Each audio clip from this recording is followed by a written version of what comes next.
Ako po si Maricar Velasco, ang inyong magiging tagapagbalita. Sa detalye ng ating mga balita, naniniwala ang gobyerno ng Norway na ang Russia ang nasa likod ng August cyber attack na tinarget ang email system ng parlamento nito. Sa nasabing atake, nakakuha ng access ang mga hackers sa ilang mensahe ng mga mambabatas. Ayon kay Foreign Minister Aini Eriksen Soreide, batay sa impormasyon ng gobyerno, nakikita nila na ang Russia ang responsable sa mga nasabing aktibidad. Inilarawan naman ng Russian Embassy sa Oslo ang nasabing akusasyon bilang serious provocation.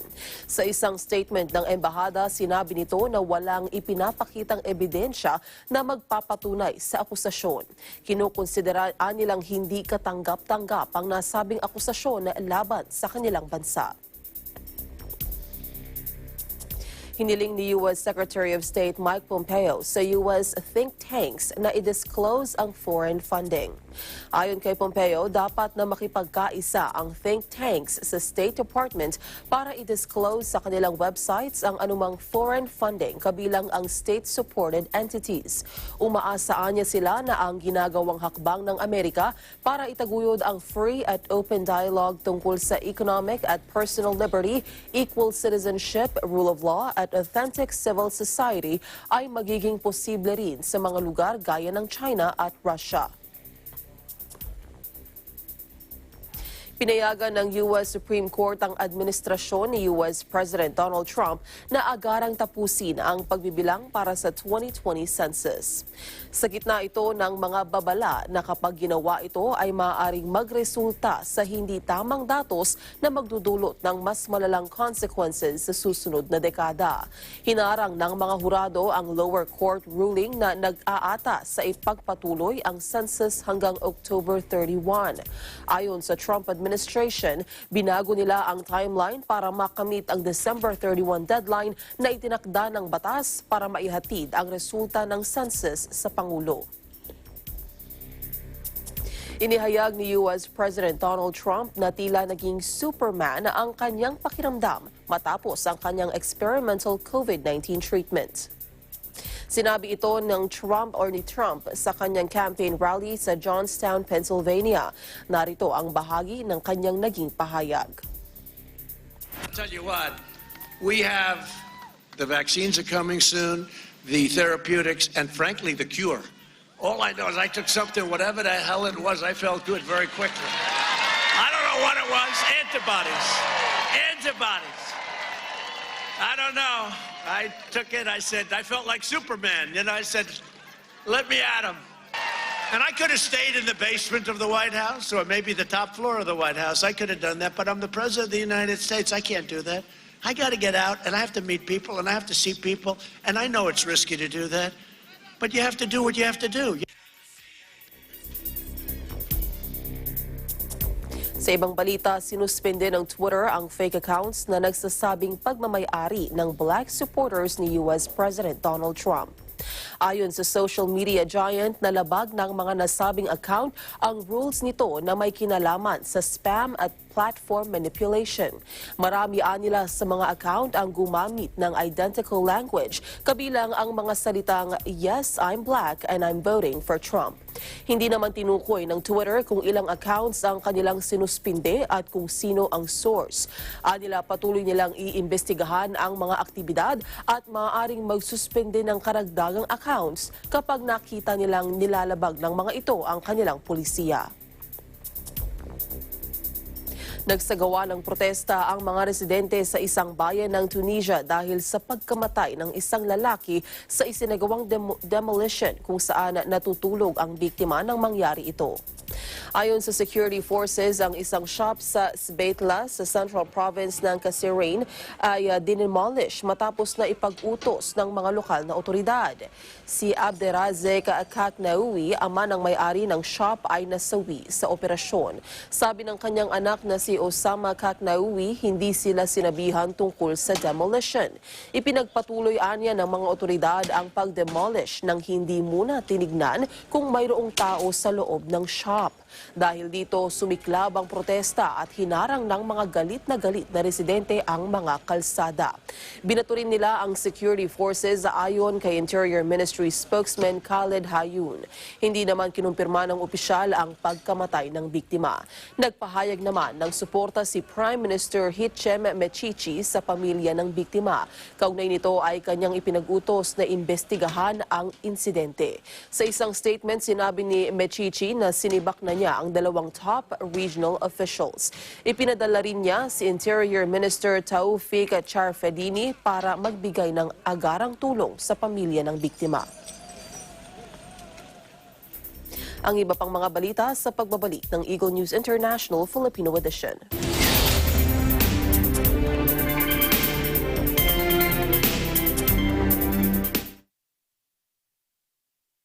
COVID-19 is an infectious disease caused by a new coronavirus introduced to humans for the first time. It is spread from person to person, mainly through the droplets produced when an infected person speaks, coughs, or sneezes. These droplets can land in the mouths or noses of people who are nearby. These droplets are too heavy to travel far in the air. They only travel approximately 1 meter and quickly settle on surfaces. This is the reason person-to-person spread is happening mainly between close contacts. The exact time that the virus can survive on surfaces is not yet known. So it is wise to clean surfaces regularly, particularly in the vicinity of people infected with COVID-19. Hands touch many surfaces, which can be contaminated with the virus. You should therefore avoid touching your eyes, nose, or mouth, since contaminated hands can transfer the virus from the surface to yourself. When coughing or sneezing, cover your mouth and nose with the bend of your elbow or use a disposable tissue. If a tissue is used, discard it immediately into a closed bin. The most effective way to prevent the spread of the new coronavirus is to clean your hands frequently with an alcohol-based hand rub or soap and water. This will eliminate the virus if it is on your hands. Stay healthy and prevent the spread of COVID-19.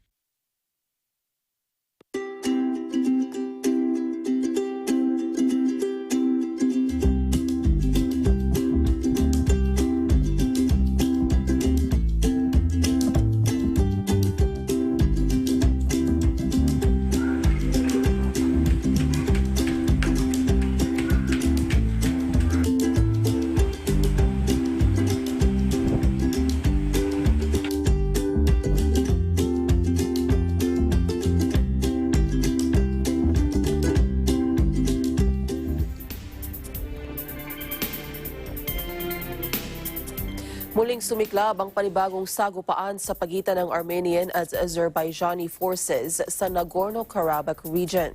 Sa kabila ito ng mga panawagan na magkaroon ng ceasefire, babala ng Red Cross daang-daang libong katao na ang apektado ng bakbakan. Ayon sa tally na ibinatay sa partial tolls mula sa dalawang panig, sa higit 2 linggong sagupaan, halos 600 katao na ang nasawi, kabilang ang 73 sibilyan. Ang Nagorno-Karabakh region sa Azerbaijani ay kontrolado ng Armenians simula pa noong 1990s. Pero nais ng Azerbaijan na mabawi ito. Wala pang estado ang kumikilala sa deklarasyon ng kalayaan ng Nagorno-Karabakh. Wala pang nakakamit na konklusyon ang U.S. Federal Bureau of Investigation tungkol sa sanhi ng pagsabog sa Beirut port noong August 4 na ikinasawi ng halos 200 katao. Ayon sa tagapagsalita ng FBI, magkakaloob sila sa kanilang Lebanese partners ng investigative partners sa kanilang probe. Ang ibaan nilang mga katanungan ay dapat na idirekta sa mga otoridad ng Lebanon bilang lead investigators. Magpapatupad ang Czech Republic ng 3 linggong partial lockdown sa gitna ng pagtaas sa kaso ng COVID-19. Sa ipatutupad na restrictions ay isasara ang mga paaralan, bars, clubs at restaurants sa nasabing bansa at ipatutupad ang liquor ban. Ang Czech Republic ang may pinakamataas na bagong infection rate kada 100,000 katao sa Europe. Sa Netherlands, inanunsyo rin ang partial lockdown at naging obligado na ang pagsusuot ng face mask sa mga pampublikong lugar. Samantala, tumataas din ang hospital admissions sa maraming mga bansa. Sa mga ospital sa Paris, inaasahan sa katapusan ng linggo ay nasa 30% na ang occupancy ang intensive care beds.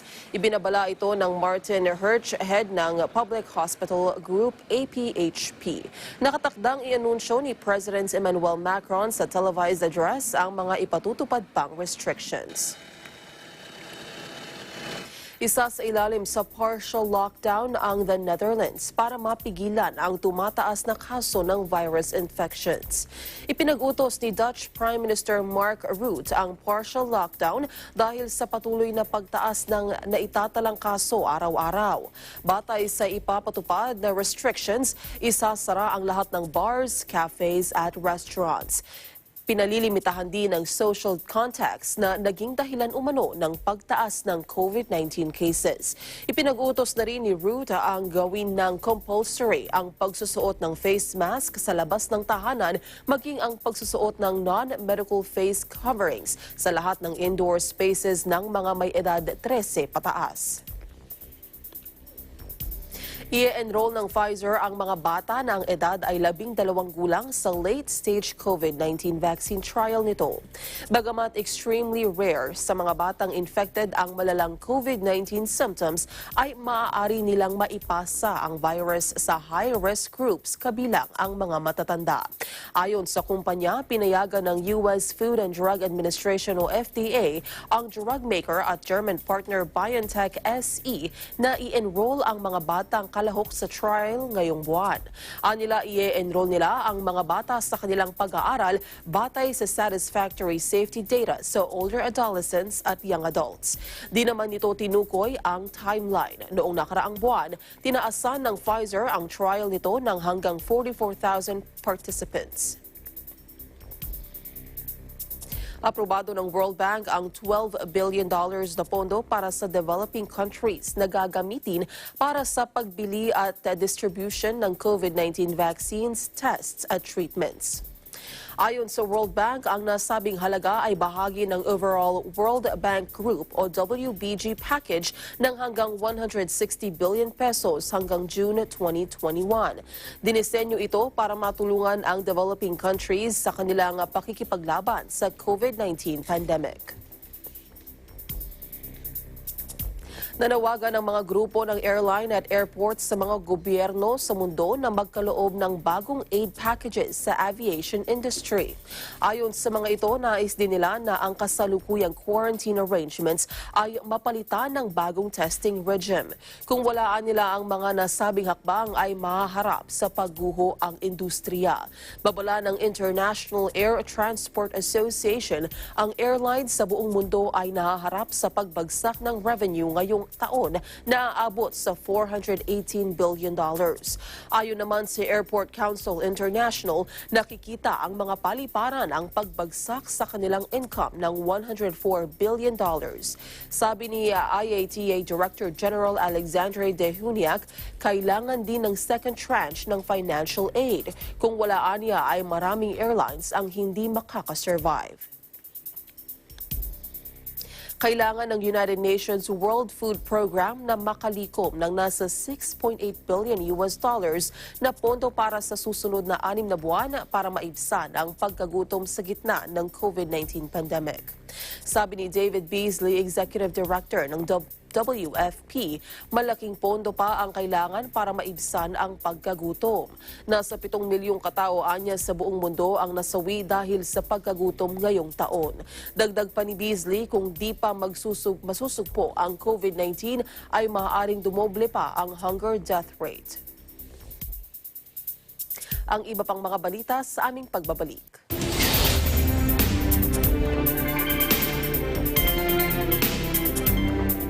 Tayong mga Filipino, likas na palabati. Sanay rin tayong makipagkamay. Pero dahil na rin sa COVID pandemic, isinusulong ang pagbati na hindi na kailangan pang makipagkamay. Ang pambansang pagbati.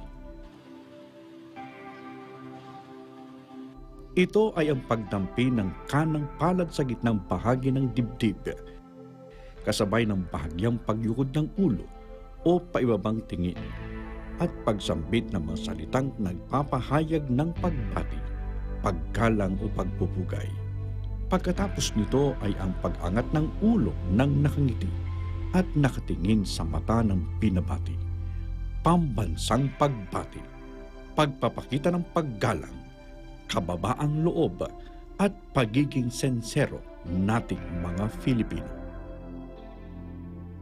O di ano nami-miss mo sa akin? Una sa lahat, yung napakabangong napakabango, kabanguhan mo. Yun ang unang nami-miss ko. Malayo ka pa lang, naaamoy na. Karding, mabuang ko sa iyo mo dong. Sa'yo, Karding. Oo nga, nami-miss ko na nga yung paglalambing mo ng personal. Siyempre, maasikaso ka. Alam mo naman yun, inaasikaso mo ako. Gusto mo yung binibaby ko yun. Oo. Kumanda, sumaya tayong lahat. Kay saya-saya.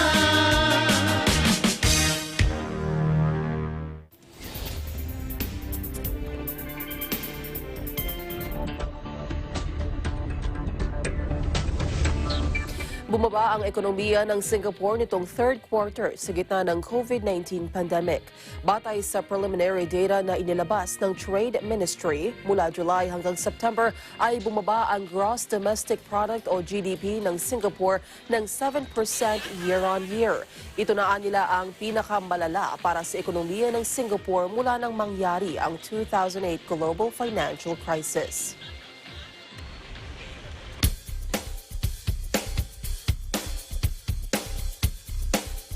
Naging matagumpay ang isinagawang test flight para sa space tourism ng kumpanyang Blue Origin. Ang Blue Origin ay isang US space company na itinatag ng billionaire na si Jeff Bezos. Ang bagong Shepard capsule na pinalipad hanggang sa boundary ng space ay inaasahang makakapaglulan sa mga susunod na panahon ng hanggang 6 na pasahero. Sa isinagawang test flight, naaabot nito ang altitude na 66 na milya o 106 kilometers above sea level bago ito bumalik sa Earth's surface at lumapag sa kanluran ng Texas. Umabot sa 10 minuto at 9 na segundo ang kanyang flight. Wala pa namang anunsyo ang nasabing kumpanya kung kailan magsisimula ang kanilang commercial flights patungo sa kalawakan. Samantala, lumipad na patungong International Space Station lulan ng Soyuz MS-17 spacecraft ng Russia ang 2 cosmonauts at isang NASA astronaut. Isinagawa ang launching ng kanilang spacecraft sa Russian-operated Baikonur Cosmodrome sa Kazakhstan. Ito ang unang space launch mula noong isagawa ang SpaceX ang manned flight sa Estados Unidos. Inanunsyo ng NASA ang 8 bansa na lumagda sa international agreement na tinawag na Artemis Accords. Nakabalangkas sa nasabing kasunduan ng mga alintuntunin sa isasagawang future explorations sa buwan at sa kalawakan. Ang nasabing kasunduan ay nagbigay daan sa founding members nito na Australia, Canada, Italy, Japan, Luxembourg, United Arab Emirates, Britain at Amerika na lumahok sa Artemis program ng NASA. Sabi ni NASA Administrator Jim Bridenstine, ang Artemis ay ang magiging broadest at most diverse international human space exploration program sa kasaysayan. At ang Artemis Accords anya ang kasangkapan para sa pagtatag ng Singular Global Coalition. Bagamat ang NASA ang nangunguna sa Artemis program, binigyan din ito ang pangangailangan ng international partnership sa pagtatatag ng sustainable presence sa buwan. Di naman kasama ang China sa Artemis Accords na space rival ng Amerika.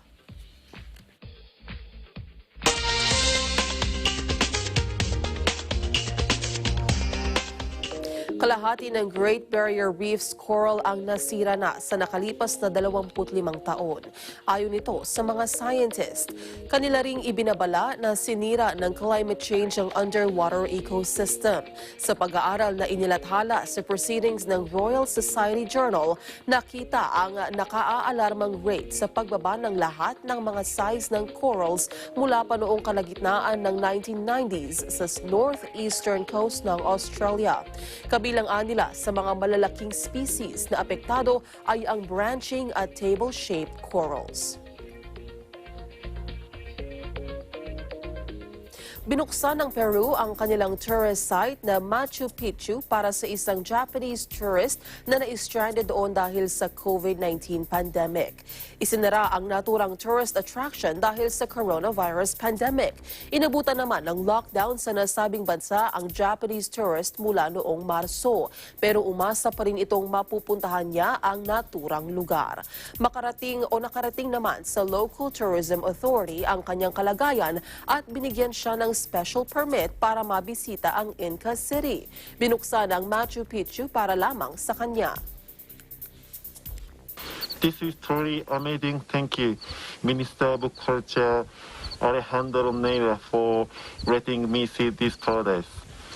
Thanks all to all the people and institutions that helped me, especially Dirusetu and Municipalidad and the República.